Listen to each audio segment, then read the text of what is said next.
Nigeria. I am Becky Madujemo. It's another beautiful Sunday on Newsline. So much stories to tell. Some are sweet while others are bitter, but that is life as we know it. On this program, we always look out for vulnerable people, especially children. We do not hesitate to protect their rights and privileges. So tonight, we shall expose a syndicate involved in the illegal adoption business.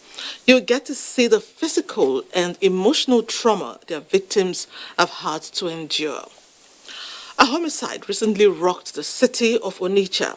Some members of a family were brutally murdered while they slept.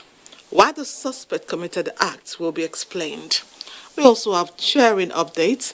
Be sure to watch out for the 12-year-old boy with kidney failure we projected a few weeks ago. Let's proceed with the news of the day before we unveil our stories. Over to Elizabeth Omori.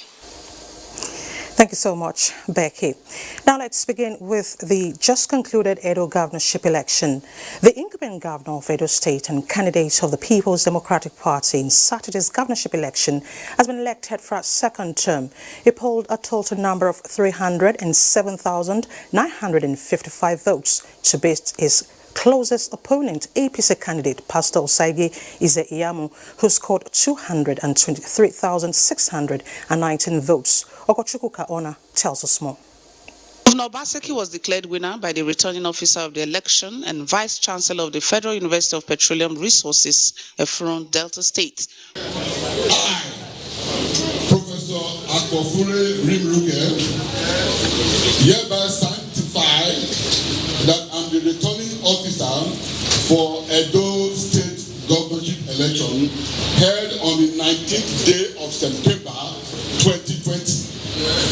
That Godwin N. Obaseki of PDP, having satisfied the requirement of the law in meeting the 25% in two-thirds of the local government area in the state and having a margin of lead higher than the council votes, is hereby declared the winner and returned elected. Signed by my very self. Today, 20 September 2020. The party agents comment. I want to use this opportunity to thank all Edo people and also appreciate INEC for a very peaceful process, as well as the security agencies. In the next couple of days, the party will come out with its position on how we are going to address these anomalies that have been trade these elections. We are going to appeal to our supporters to be calm and not to subject themselves into unlawful acts. APC is a responsible party and will continue to be peaceful.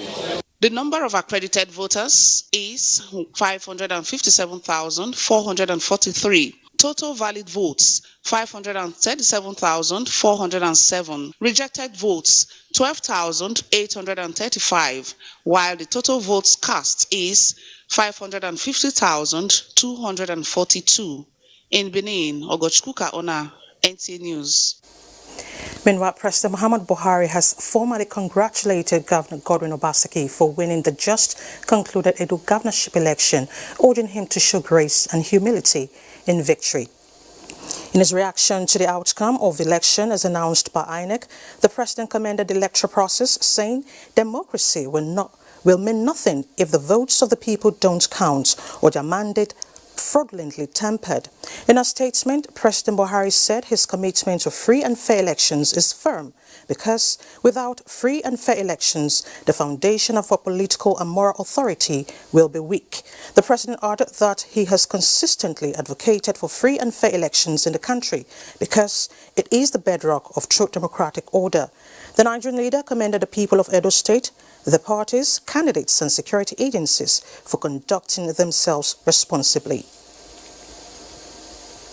The leadership of the People's Democratic Party has lauded innovations brought into the nation's electoral process and what it described as remarkable improvement by the security agencies as demonstrated during the last governorship election in Edo State. Timothy Yusuf reports that the party's National Publicity Secretary stated the position while reacting to the victory of the party's candidate, Governor Godwin Obaseki. The National Publicity Secretary of the PDP, Kola Ologbondiyan, said the party applauds the use of virtual portal by INEC to upload results directly from the polling unit, which is believed to be the base of any election. The initiative, he adds, made it impossible for electoral violators to hijack the process. This victory, as won by the people of Edo State, is historic. On security, the PDP says it noted remarkable improvement in their activities. The PDP appreciates the candidate of the APC, Pastor Sagi Zeyamu, whose participation in the election it believes helped to deepen the nation's democracy, and urges him to team up with his brother, Governor Godwin Obaseki, in the onerous task of leadership in the general interest of all Edo people. In Abuja, Timothy Yusuf, NTA News. And the All Progressives Party has alleged foul play in its September 19 governorship election and called on party members to remain calm as party leaders are already studying the result to decide the next step. In a release signed by the chairman APC Media Campaign Council, John Mayaki, the party alleged illicit tampering with results to show up PDP numbers and mark down APC's score. The party also frowned at what it terms arbitrary arrest of its local party members during the election and called on its members to stay calm as the party will soon come up with its decision on the alleged electoral malpractice. Away from political matters, the road component of Kaduna Urban Renewal Project is expected to be completed in the next 18 months. Governor Nasir Ahmed El-Rufai, while inspecting the progress of work, urged the contractors to speed up the project. Mohammed Omar Achingi reports. It is a city under construction, with workers toiling day and night, constructing new roads, dualizing old ones and building bridges. At the popular Yakubu Gawanwe, for instance, an underpass and overpass are being built, so the Leventis roundabout has since given way. The old Cow Bridge has been brought down, and new pillars already standing tall, waiting to bear the burden of a world-class overpass. A new Kaduna is emerging, as the Raba Road has also been closed for the construction of a bridge that will link Ungwan Kanawa and Rigasa railway station. We went to China and signed a global agreement with CCECC in Beijing, in China, their headquarters, to be partners with Kaduna State government. So we're working together. So whether we have money or not, they will work. But we have money, we are paying them. When we launched this project, we gave them an advance payment of 10 billion naira. This 5.6-kilometer road linking Millennium City through the Eastern Bypass is receiving desired attention as work progresses on it. This is in addition to the housing projects springing up in the area. In Kaduna, I am Muhammad Umar Ajingi, NTA News. The industrialization drive of the Osun State government receives another boost as Governor Gboyega Oyetola flags of Osun Ethanol Biorefinery in Iragbiji. When completed, the refinery is expected to provide additional 10,000 jobs in the state. Correspondent Joshua Ogunjide reports. Ethanol, a byproduct of cassava, is one of the safe energy sources the world has embraced as a measure to also prevent global warming. Against this background, Osun State government, through public-private partnership, welcomed the establishment of the ethanol biorefinery factory at Iragbiji as an harvest of the Osun Economic and Investment Summit, convoked in November 2019 to stimulate the economy of the state. Osun Ethanol Biorefinery factory will be operating on over 21 hectares of land. Consider to it as equity. On full operation, it is estimated that it will attract about USD $70 million to the state. There will also be 3 biogel microplants in strategic locations across the state to carry out the gel production and packaging. When completed in the next 36 months, the Osun Ethanol Biorefinery will generate an estimated 10,000 jobs with a production capacity of 7 million liters of biofuel annually. From Iragbiji, Joshua Ogunjide, NTA News. Winners have emerged in the first edition of the Nigerian Oil and Gas Technology Hackathon competition in Lagos.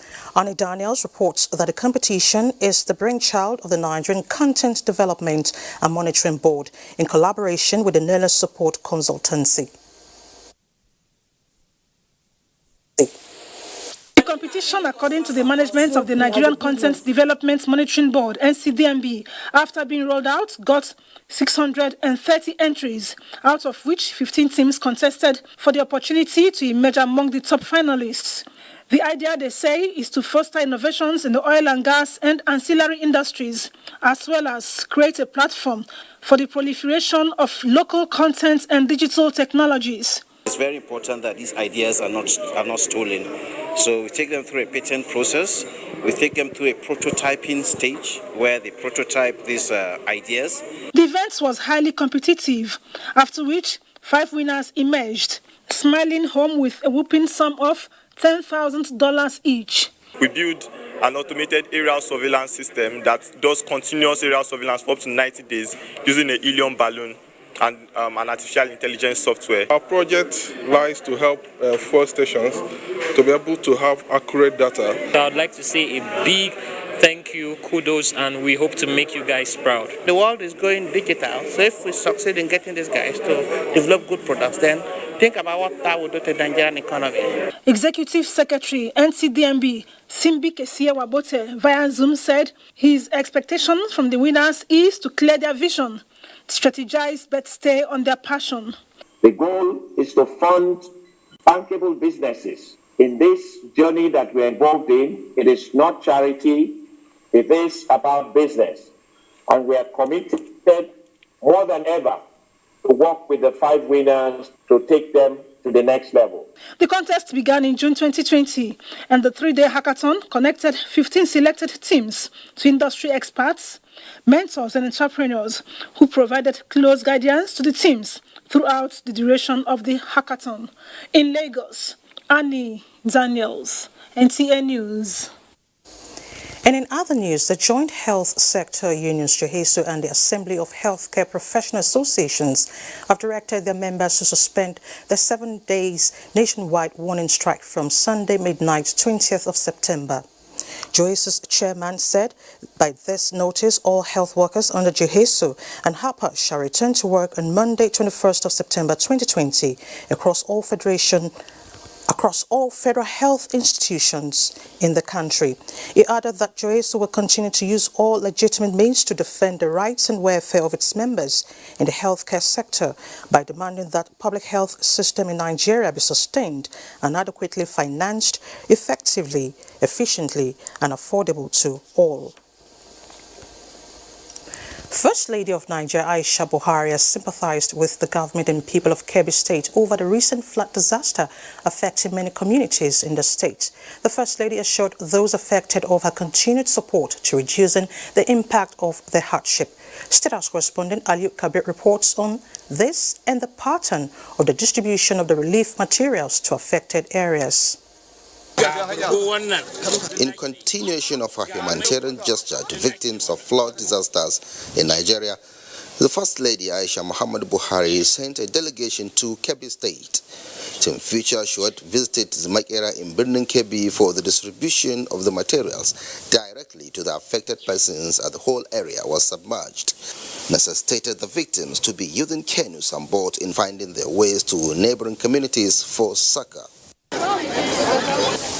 These women are moving to receive the materials brought to them by the First Lady, as the distribution was on first come, first served basis. The items distributed include rice, noodles, blankets, cooking oil, and other essential commodities. Future Assured team also visited Garkar Sarki in Jiga local government of the state, the area that was hit hard by flood, for similar exercise. The essence was to put a smile on their faces and to cushion the effect of their hardship. We were here since a few days ago. We have started distributing items as palliative measures to cushion the effect and impact of the flooding that happened. Today, we are in Jega local government. Yesterday, we were in other local governments like Badugo and and Kalgo, Zaga town, and even some remote locations inside the bush where most of the people really, that their houses were washed out, their means of livelihood taken away, we were forced to resettle in temporary settlements. I wish to express our profound gratitude and appreciation for this contribution and her kindness to our people. Team Future Assured had earlier distributed similar relief materials to the affected communities in Bagudo and Zaga in Kalgo local government areas of the state, with a plan for the gesture to be extended to Arugungu and Yauri local governments and other affected areas. In Birnin Kebbi, Aliu Kabir, NTA News. Into flood management, the Nigerian Meteorological Agency has continued to release yearly outlook of flood disasters in the country in order to create awareness and ensure adequate preparations by affected states. To this end, the National Emergency Management Agency has been visiting states across the Federation to sensitize state governments on how to tackle such disaster. Uyo Kelvin Samuel reports that goods and property worth millions of naira were destroyed in the state when flood wrecked homes, a filling station, and a hotel at Ikim-Itam Junction. The owner of the filling station and hotel said the problem started when a construction company working on the road channeled a drainage towards his building but left it uncompleted, and efforts to reach the contractor proved abortive until the rain came and washed away valuables. We are all stranded. We don't have any place to sleep right now. We noticed the house was already flooded, so we tried lifting up things and everywhere was already messed up before we could even do anything. They are appealing to the government to mandate the construction company to complete the drainage projects. In Yobe, Yunusa Suleiman reports that statistics indicated that this year the flood disaster claimed 9 lives and destroyed many communities in 16 local government areas of the state. In a bid to strengthen collaboration in combating the annual disaster, NEMA was in Yobe State on an advocacy visit to encourage the state government to key into the 2020 National Flood Mitigation Response Recovery Drive. This year, the highly probable flood risk areas in Yobe State include Gaidam, Bade, Bursari, Karasua, Yusufari, local government areas. Your Excellency, in view of the foregoing, I wish to request the state government to kindly take proactive and necessary mitigating measures. Meanwhile, the Director of Disaster Control Department, NEMA, Vincent Owan, has urged the Benue State government to put in place effective mechanism preparatory to addressing impending disasters. It is imperative to activate all plans and measures against the prediction as the seasons move towards the peak. Charles Alba reports that Governor Samuel Ortom also re-emphasized concern over the silting of River Benue and called for its dredging to forestall adverse flooding in the states. When the whole state was devastated before the Makurdi was flooded with water everywhere, and the Vice President graciously came here and he saw our plight and promised that he was going to work towards the dredging of River Benue. That will be the solution. And out to security, in line with the global best practice of modern Air Force operation, the Nigerian Air Force has trained and graduated 24 rappellers at the annex of Regiment Training Center Bauchi. Muazu Hassan reports that the force also inaugurated 219 personnel for Special Force Course 7 2020. The graduation ceremony of the 24 successful intermediate rappellers begins with the demonstration of necessary skills, tactics and procedures the trainees have acquired during the course, which is expected to enable them operate effectively in the Nigerian Air Force Special Operations Force units.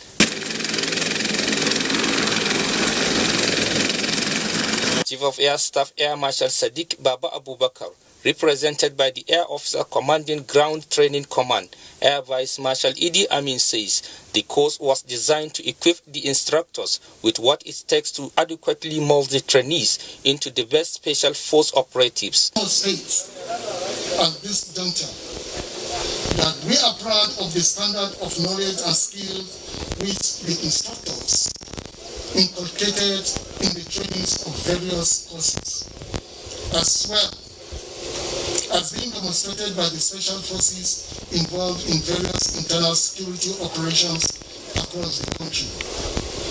We urge you not to rest on your oars, but to continue to work assiduously for further improvement. The 219 personnel inaugurated for the Special Course 7 2020 comprise 14 officers and 205 airmen and airwomen. The course is said to be very rigorous and is expected to produce resilient, trustworthy and professional special forces in Bauchi. Moaz Hassan, NTA News.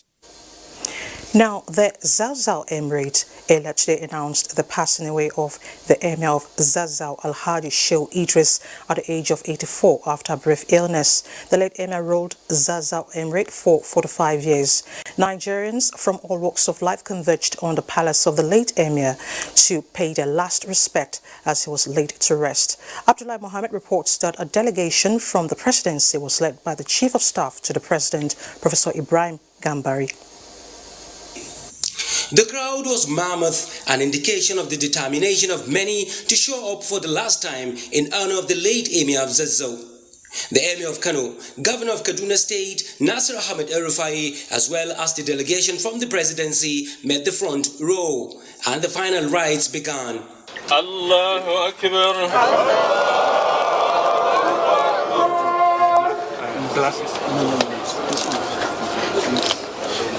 The president delegation thereafter presented a message full of consolation to the entire Zazzau Emirate and Kaduna State. Well, on behalf of His Excellency President Muhammadu Buhari, we've been sent here a very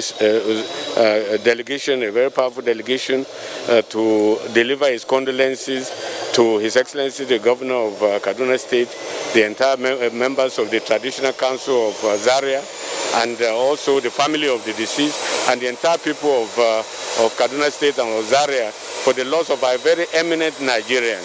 May he rest in peace, and may the Almighty Allah grant him a Jannah Firdaus. Emir was a father to all of us. He has been Emir for 45.5 years since I was in secondary school. And he has been a source of guidance and wisdom to all of us in the government. And we really miss him. May his soul rest in peace. May Allah grant him Al-Jannah Firdaus. And may Allah give all of us in Kaduna State the fortitude to bear his loss. The delegation from the presidency has since left for Abuja. In Kaduna, Abdullah Muhammad, NTA News. Meanwhile, President Muhammad Buhari has expressed shock and grief over the death of the Emir of Zazzau, Alhaji Shehu Idris. In a condolence message to Governor Nasir El-Rufai, the government and people of Kaduna State, the president said Nigeria has lost one of its longest reigning monarchs, whose contributions to the promotion of unity and peaceful coexistence among Nigerians cannot be forgotten for years to come. The president said the Emir of Zazzau, who ascended the throne in 1975, had used his long reign to serve his people with dedication and identified with their aspirations at all times. He prayed to Allah to forgive the late Emir and grant his family and subjects the fortitude to bear the loss. 45 years of late Shehu Idris on the throne of Zazzau Emirate is the longest and most eventful era in the recorded history of the ancient city. Mejama Adamo in this report tells us about the life and times of the late Emir. Ina kira ga jama'a su taya mu addu'a ga sarakunan Zazzau duka waɗanda suka riga mu gidan gaskiya. Let Shehu Idris, the 18th Emir of Zazzau, pleading for prayers for the repose of the souls of emirs who preceded him on the ancient throne of the Zazzau Emirate. Today he has joined those predecessors after 84 eventful years of journey of livelihood, 45 of which he spent on the throne of rulership. Born in 1937 to the family of Malang Idris Aucha, Shehu Idris' genealogy is traced to Sarkin Zazzau Abdul Karimi of the Fulani ruling clan who reigned from 1834 to 1846. In addition to receiving vast Islamic knowledge from scholars in Zaria, Shehu Idris was also enrolled for formal studies at Zaria Elementary School and later Zaria Middle School between 1947 to 1955. He also attended Kaduna Training College, where he was trained as a teacher and later picked up the teaching job before changing cadre when he was appointed private secretary to Sarkin Zazzau Muhammadu Aminu and later appointed as the secretary to the Zaria Native Authority Council in 1965. In 1973, he was bestowed the title of Amadami Zaria and was appointed the district head of Zaria City and its surroundings. With the demise of Sarkin Zazzau Muhammadu Aminu in 1975, Shehu Idris was considered suitable and appointed the 18th Emir until his death 45 years after, enjoying the longest tenure in the history of the throne. His era was eventful, as Zazzau under his watch witnessed far-reaching transformation in education, infrastructure, commerce, politics, and administration, anchored on peace and harmony among the diverse socio-ethnic composition of its people. As Kaduna State and the nation at large stand in honor of a distinguished monarch, educationist, administrator, and a man of peace, the prayer on the lips of many is for Zazzau Emirate to outlive his era in peace and prosperity. In Kaduna, Majama Adamu, NTA News. And condolence messages have been pouring in honor of the late monarch. Najata Tijani compiled some of the messages. In his condolence message, the President of the Senate, Ahmad Lawan, commiserated with the people of Zazzau Emirate over the passing of the highly revered Emir, Alhaji Shehu Idris. Senator Lawan also commiserated with the government and people of Kaduna State on the death of the traditional ruler he described as one of the highest ranking and respected in Nigeria, and prayed Allah to grant his people and family the fortitude to bear the loss, forgive his sins and accept him to Jannat Firdaus. Meanwhile, the Northern Governors Forum says it is saddened by the death of the Emir of Zazzau, who passed on at the age of 84. The chairman of the forum and governor of Plateau State, Simon Bakolalong, in a condolence message, described the death of the royal father as a big loss to the people of Zazzau Emirate, Kaduna State, and the nation at large. He said the Northern Governors Forum benefited from the deep reservoir of knowledge of the late royal father, who consistently promoted unity, peace, and security of the region and the nation as a whole. Similarly, the All Progressives Congress national leader Asiwaju Bola Ahmed Tinubu says the passing of the Emir of Zazzau marks the end of an era in Zazzau Emirate and the North. Asiwaju Bola Tinubu described the late Emir as a detribalized Nigerian who is committed to Nigeria's unity and progress. He condoles with the family, the Emirate, Kaduna Emirate Council, the government and people of Kaduna State, and prays Almighty Allah to reward his good deeds, forgive his shortcomings, and grant him eternal rest. Meanwhile, the governor of Kaduna State, Nasir El-Rufai, has described the death of the Emir as a loss of a rare gem, a source of wisdom, guidance, and a true father of all. Talking sports now, all the 3 EPL matches for Sunday ended in defeats for the home sides. For details of these and more, let's now join Amanza Marcus on Sports Updates. Nigeria's Taiwo Awoniyi remains in the German Bundesliga following his 7th loan from Liverpool, this time to Union Berlin, where he is to remain until the end of the 2020-2021 season, having scored 12 goals for Mainz 05 last season. He spoke of his ambition at the club. At Union, I want to take the next steps, play as much as possible, develop and help the team to stay in the league. Awoniyi, who joined Liverpool in 2015, has a contract up to 2023 and joins compatriot Anthony Uja in the German capital club side that placed 11th last season. In a related development, delegates at the 70th FIFA Congress held via video conference approved a rule change giving players more flexibility on change of nationality, as they can now switch if they have played no more than 3 matches at senior level before the age of 21. Any footballer that has competed at the World Cup finals or Continental Championship like AFCON is prohibited from change of nationality. However, a player that played only in the qualifiers is eligible to a switch of allegiance. Delegates from FIFA's 211 member associations equally approved the 2019 to 2022 budget, and that meetings can be held via video conference. In basketball, Boston Celtics bounced back from consecutive losses to beat Miami Heat 117 to 106 in Game 3 of the Eastern Conference Finals near Orlando. Jaylen Brown scored 26 points as Celtics avoided falling behind in the best-of-7 series. Football stakeholders in Nigeria are mourning the death of the Adamawa State FA chairman and executive committee member of the Nigeria Football Federation, Musa Duhu, who was buried on Sunday in Yola. Chairman of Adamawa United Football Club of Yola, Emmanuel Zira, said the passage of Musa Duhu is a massive blow to the growth and development of football in the state, considering the massive stability and unity he brought in our football family, unquote. With sports update, Manzi Marcus, NTA News. And next is a look at the weather picture for tomorrow, Monday. Welcome.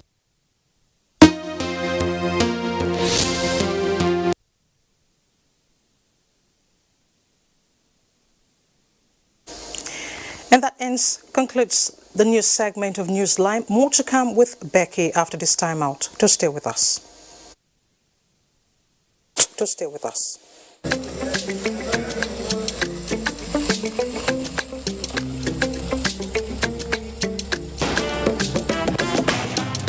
My tailor no be your mate.